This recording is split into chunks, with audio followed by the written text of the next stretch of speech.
This is a day I've been looking forward to for 2.5 years.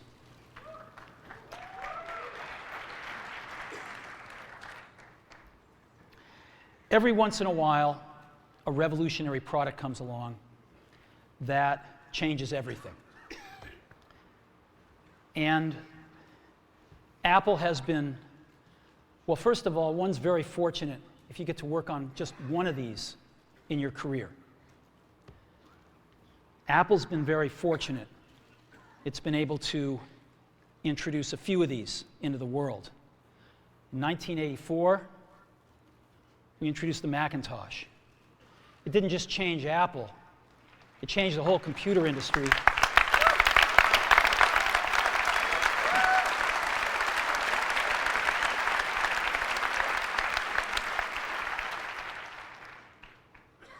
In 2001, we introduced the first iPod. And it didn't just change the way we all listen to music. It changed the entire music industry. Well, today, we're introducing 3 revolutionary products of this class. The first one is a widescreen iPod with touch controls.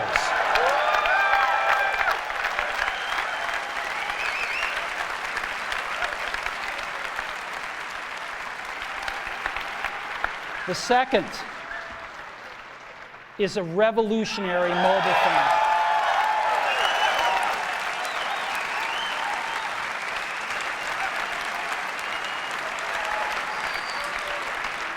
And the third is a breakthrough internet communications device.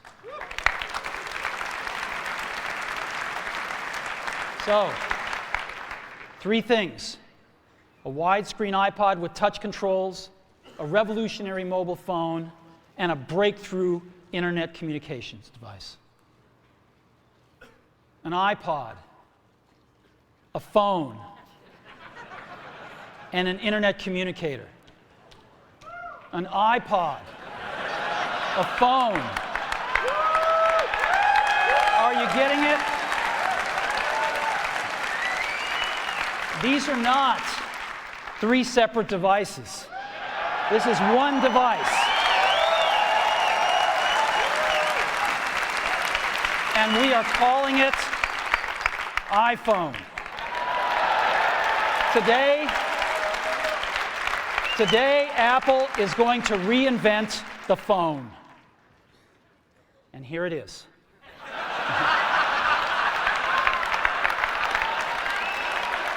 No. Actually, here it is, but we're going to leave it there for now. So,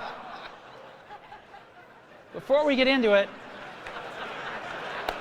let me talk about a category of things. The most advanced phones are called smartphones, so they say.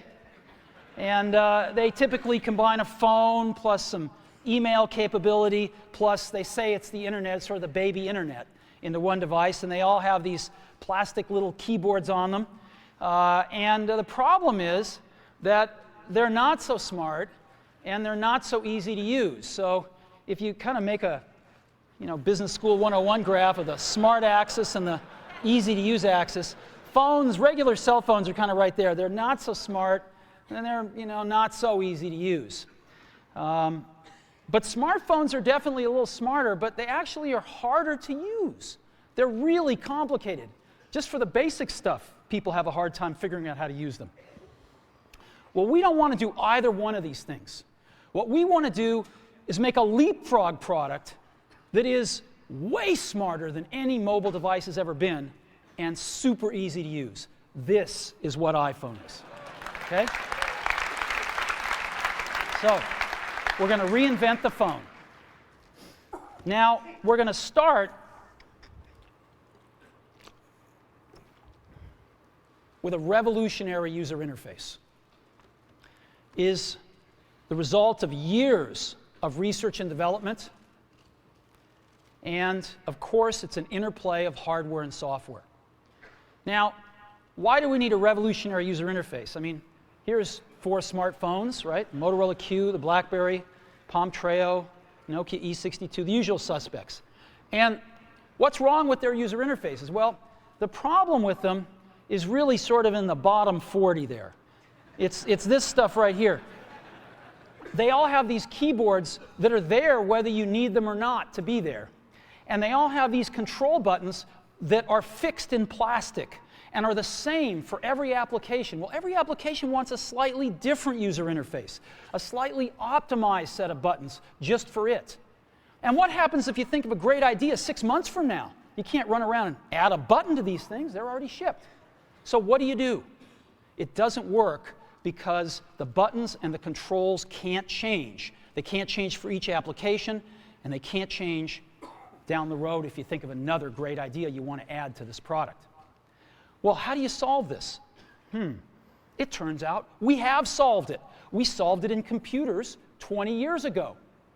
We solved it with a bitmap screen that could display anything we want, put any user interface up, and a pointing device. We solved it with the mouse, right? We solved this problem. So how are we going to take this to a mobile device? Well, what we're going to do is get rid of all these buttons and just make a giant screen. A giant screen. Now, how are we going to communicate this? We don't want to carry around a mouse, right? So what are we going to do? Oh, a stylus, right? We're going to use a stylus. No. No. Who wants a stylus? You have to get them and put them away and you lose them. Yuck. Nobody wants a stylus. So let's not use a stylus. We're going to use the best pointing device in the world. We're going to use a pointing device that we're all born with. We're born with 10 of them. We're going to use our fingers. We're going to touch this with our fingers. And we have invented a new technology called multi-touch, which is phenomenal. It works like magic. You don't need a stylus. It's far more accurate than any touch display that's ever been shipped. It ignores unintended touches. It's super smart. You can do multi-finger gestures on it. And boy, have we patented it.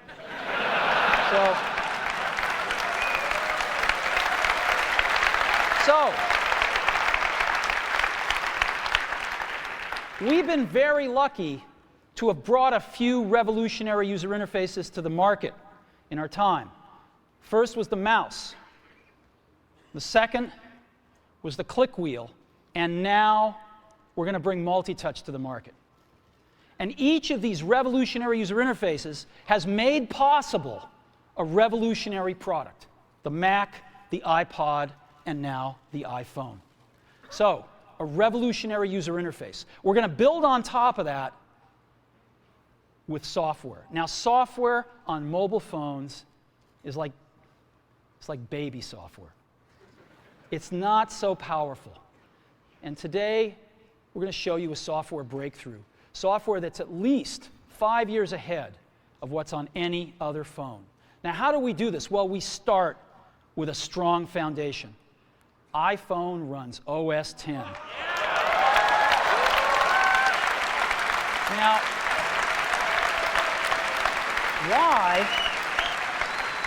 why would we want to run such a sophisticated operating system on a mobile device? Well, because it's got everything we need. It's got multitasking. It's got the best networking.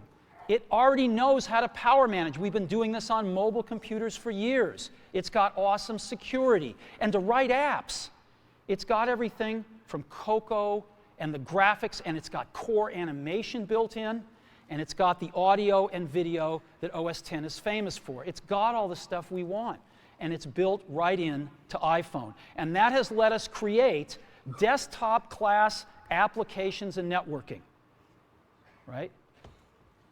Not the crippled stuff that you find on most phones. This is real desktop-class applications. Now, you know, one of the pioneers of our industry, Alan Kay, has had a lot of great quotes throughout the years.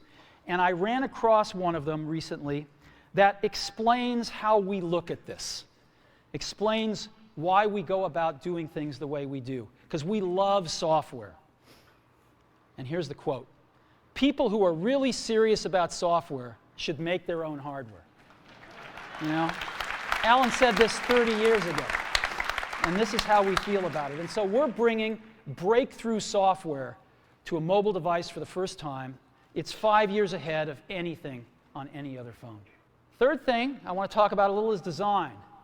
We've designed something wonderful for your hand. Just wonderful. And this is what it looks like. It's got a 3.5-inch screen on it. It's really big.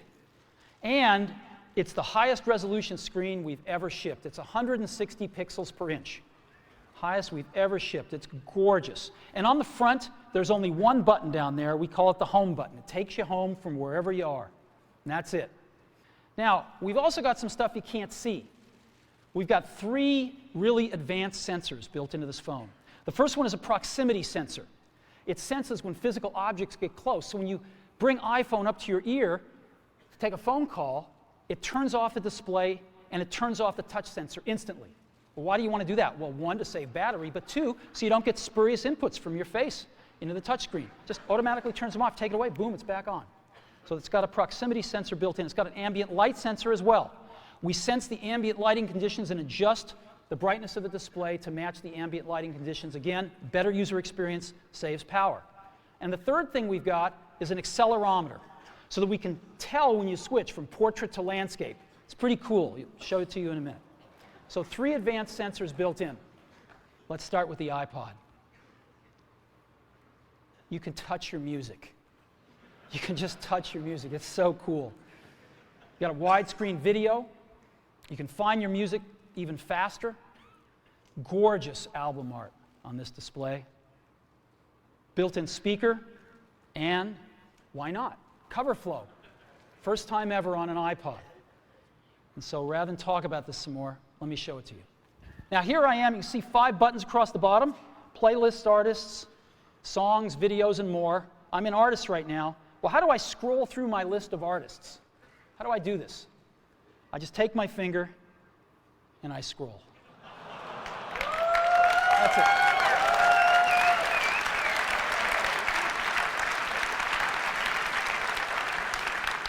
Isn't that cool? A little rubber banding up when I run off the edge. I was giving a demo to somebody a little while ago who'd never seen this before inside Apple. And I finished the demo. I said, "What do you think?" They told me this. He said, "You had me at scrolling." So,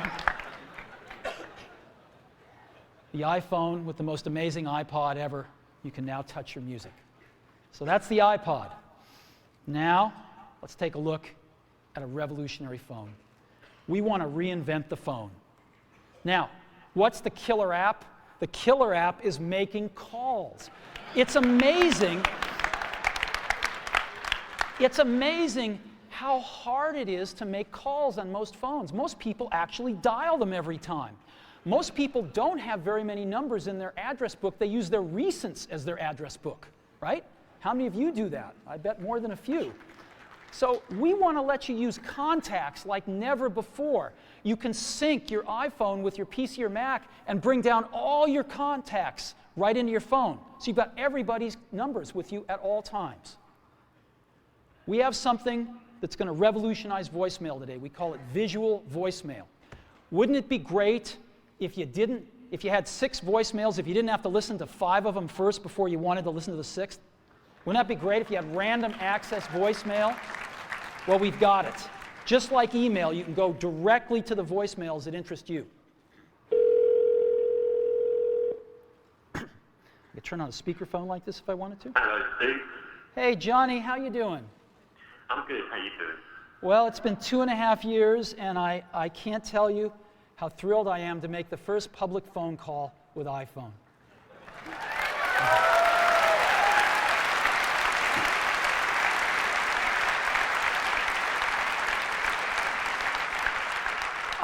I remember when we first started working on this, and it's just unbelievable. Whoa, what is this?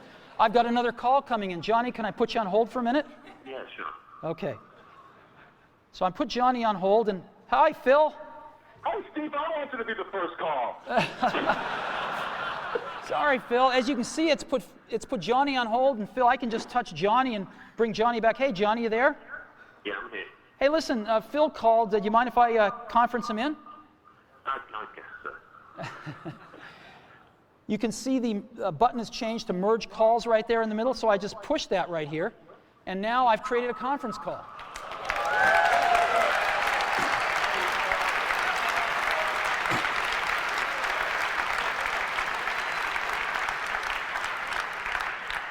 Johnny, you there? I'm here. Phil, you there? Oh, still hanging on. So here we are. And listen, I got to get back to my keynote. So if I want to do that, what I'm going to do, I just touch this arrow right here. And I'm going to go ahead and take Johnny private here and put Phil on hold. Johnny, do you have anything to say on the first phone call? It's not too shabby, is it? It's not too shabby. You take care, Johnny. I'll see you later. And I end this call, and Phil's on hold. I take him off a hold. Phil, thanks very much. I got to get back to the keynote now. All right, talk to you later. Bye-bye. Bye. Well, this is so cool. This is a collaboration that we've done, which I'll talk more about later. And it allows us to have random access voicemail, go directly to the voicemails we want. So as an example, I come to my voicemail, and I say, oh, there's one by Al Gore. I want to hear that one. I just push it. Hi, David Dow. Wish I could be there today. I'm here in Nashville training people to give my slideshow. But I wanted to say congratulations on the iPhone. It is unbelievably cool. Good luck with the presentation. Call me later. Now, if I want to call Al back right now, I can just push that call back button. But I want to listen to one from Tim Cook I've got here, so let me listen to Tim. Hi, Steve. It's Tim. I've got the results from last quarter. Revenue was, I'll just wait and tell you when I see you in person. Good luck on the keynote. See you there. Isn't this awesome? And the other thing I can do is I can take any of these pictures and I can make them bigger. And so let me go ahead and get the camera back up. Yeah, there it is right there. I can just take my fingers and we call it the pinch. I can bring them closer together or move them further apart to make it bigger or smaller. And so I can just move them further apart and stretch the image. Isn't that cool? And move it around. Isn't that cool? Now, let's take a look at an internet communications device. It's part of iPhone. So what's this all about? Well, we've got some real breakthroughs here. We wanted the best web browser in the world on our phone, not a baby web browser or a WAP browser, a real web browser. And we picked the best one in the world, Safari. And we have Safari running on iPhone. It is the first fully usable HTML browser on a phone.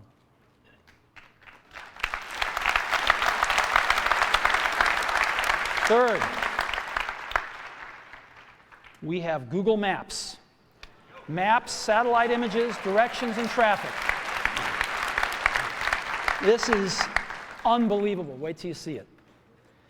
And rather than just give you a WAP version of the New York Times, rather than give you this wrapped version all around, we're showing you the whole New York Times website, and there it is. And guess what I can do? I can just put this into landscape mode, and there it is right there. And I can scroll here if I want. Scroll up and down here. Boom, still loading it in. There we go.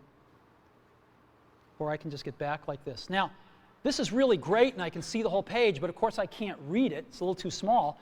So I can get in with my fingers and pinch it, but we have an optimization here. I can just double tap on anything, and it automatically fills up the screen with it.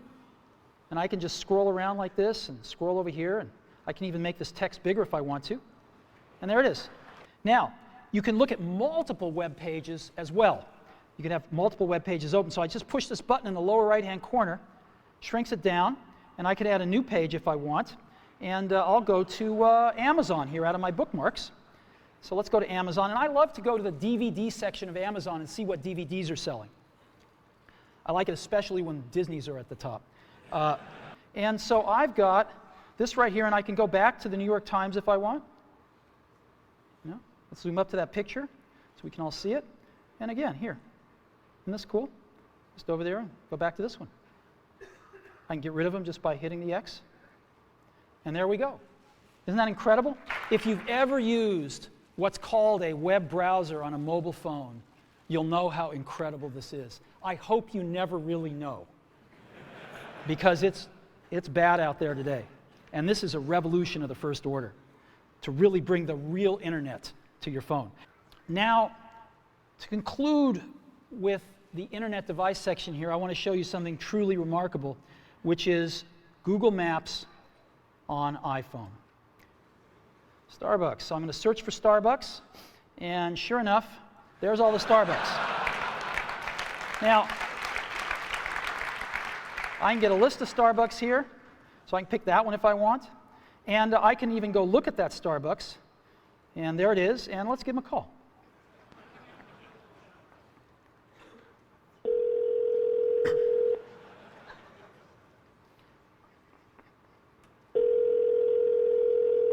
Good morning, Starbucks. How can I help you?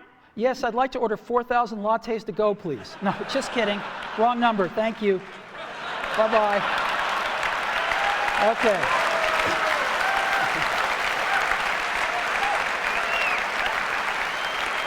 Now, I can zoom in by just, again, pinching if I want to, or I can just double-click to zoom in, and I get just higher and higher resolution versions of the map. So let's go somewhere else here that I've got bookmarked, and let's go to the Washington Monument. And so here is Washington, D.C., and I could just double tap, and I'm going in a little further here, just double tapping in, and there's the Washington Monument there, and I'll double tap in again. And but now I want to show you something else, satellite images. So I just hit this button called satellite down at the bottom, and it's going to replace the map with satellite images. There we go. And I can just double tap in, and double tap in again. And let's catching up to me here. There we go. And let's double tap in again. This is the Washington Monument. There we go. Look at this. You see people down there. Whoops. There we go. Yep. Isn't that incredible? Right on my phone. It's unbelievable. So let's go. I've got another one, the Eiffel Tower, which is very cool. I set this one to be, look at this. There's the Eiffel Tower. There's people at the Eiffel Tower, you can see. Look at that. Isn't that incredible? And here, just one last one I have to show you, the Colosseum in Rome. So again, here we are in Rome. Yeah, that's as far as we can go with the map, but we can go a little further with the satellite. There's the Colosseum. There's the Roman Colosseum. Satellite imagery right on the phone. Look at that. And that's the Colosseum. Unbelievable. So, internet communicator, an iPod, and a phone.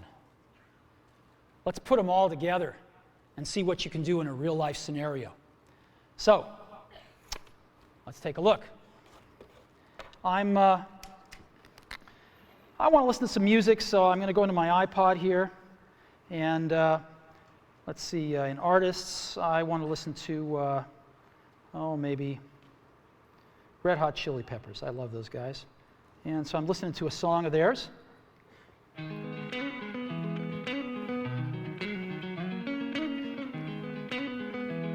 And let's see what happens when I get a phone call. Music fades out. Screen changes. I got a phone call coming in.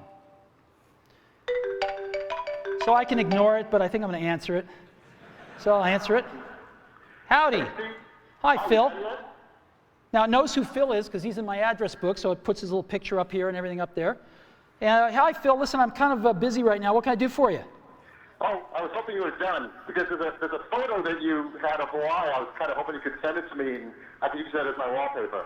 Okay, hold on just a sec. So I push the home button here, down at the bottom, and I go home right here. And I'm still on the call. You can see the phone thing flashing right there on the lower left. And I go into Photos, and now I'm in Photos. And again, you can see the bar across the top, the green bar. I can just touch that to return to the call. And Phil wants a photo that he wanted to use it for his screensaver. It was one of the ones that was taken in Hawaii. I think it was this one. Yep, there it is. So you want me to mail this to you, Phil? Oh, that'd be great. All right, so I just go down here and push this button, and rather than use it as wallpaper, I'm going to email it. And so watch what happens now. It shrinks it a little bit, and then a compose window will come up right behind it. There we go. And I will just tap in the to field and send this to Phil here. Phil Schiller, there we go.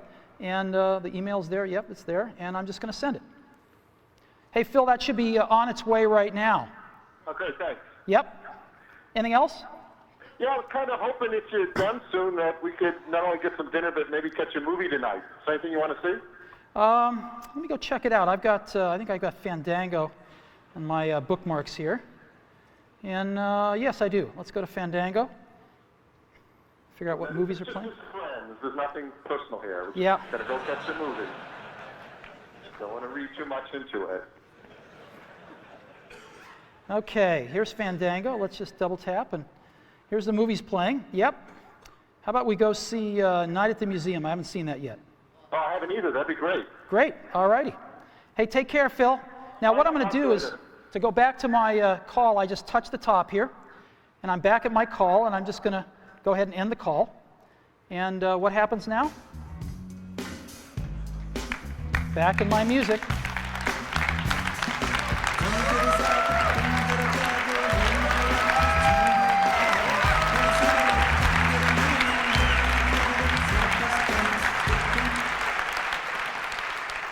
So, this is what it's like when you put it all together. iPhone. Today, Apple is reinventing the phone. Now, how does this stack up? Let's go back to these guys. Let's take a look. Well, these are their home screens. And again, as you recall, this is iPhone's home screen. This is what their contacts look like. This is what iPhone's contacts look like. And again, you just pick one and you see everything about that person, all the information you have. This is what mail looks like on these smartphones. Again, this is what mail looks like on iPhone. You have rich HTML, rich text email. This is what calendars look like on these guys. This is what calendars look like on iPhone. This is what the web looks like. And we tried to make it look as good as we could on these. It usually looks worse, and this is what you get. And of course, this is what you get on iPhone, and you can zoom in and see anything you want. And this is what you get for music players. Nobody really uses them much. And this is what you get on iPhone. So, after today, I don't think anyone's going to look at these phones quite the same way again. Battery life. There's a lot of stuff. A lot of these phones, a lot of these smartphones have pretty low battery lives. We've managed to get 5 hours of battery, and that's for talk time or video or browsing. 5 hours of battery life and 16 hours of audio playback. So that's dramatically better than any of these smartphones. There's a tremendous amount of high technology in iPhone. We've been pushing the state of the art in every facet of this design. So let me just talk a little bit about it here. We've got the multi-touch screen, a first. Miniaturization, more than we've ever done before. A lot of custom silicon. Tremendous power management. OS X inside a mobile device. Featherweight precision enclosures. 3 advanced sensors. Desktop class applications. And of course, the widescreen video iPod. We've been innovating like crazy for the last few years on this, and we filed for over 200 patents for all the inventions in iPhone, and we intend to protect them. So, a lot of high technology. I think we're advancing the state of the art in every aspect of this design. So, iPhone is like having your life in your pocket. It's the ultimate digital device. So, let's take a look at this market and how big it is. My clicker's not working. Oh, there it is. Maybe it is working. So how big is this market? Well, let's take a look. No. All righty.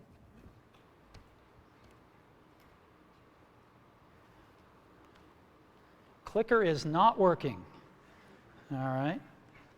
They're scrambling backstage right now.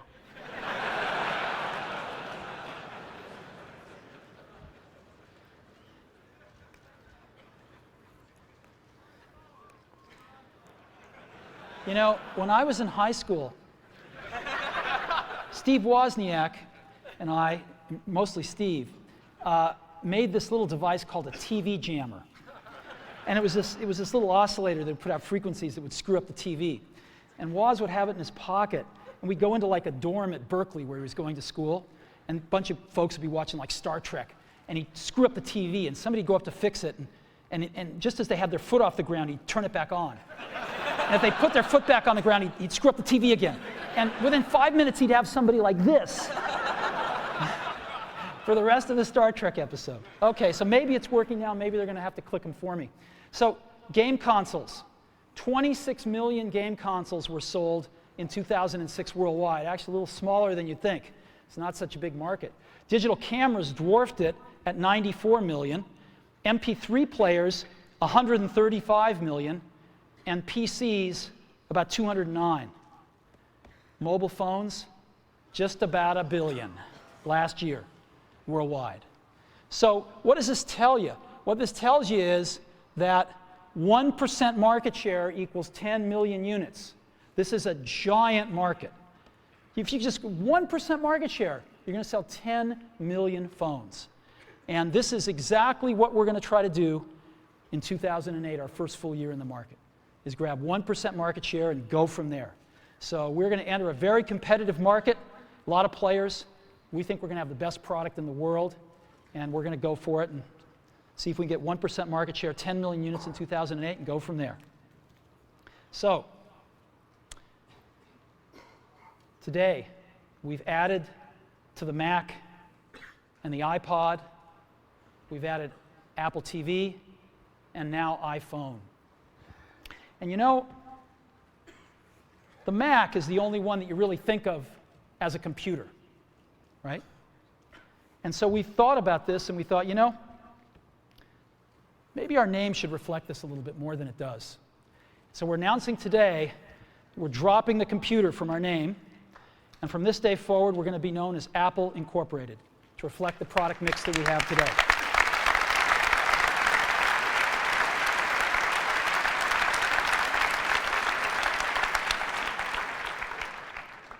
You know, I didn't sleep a wink last night. And I was so excited about today because we've been so lucky at Apple. We've had some real revolutionary products. The Mac in 1984 is an experience that those of us that were there will never forget. And I don't think the world will forget it either. The iPod in 2001 changed everything about music. And we're going to do it again with the iPhone in 2007. We're very excited about this. And you know, there's an old Wayne Gretzky quote that I love. I skate to where the puck is going to be, not where it has been. And we've always tried to do that at Apple, since the very, very beginning. And we always will.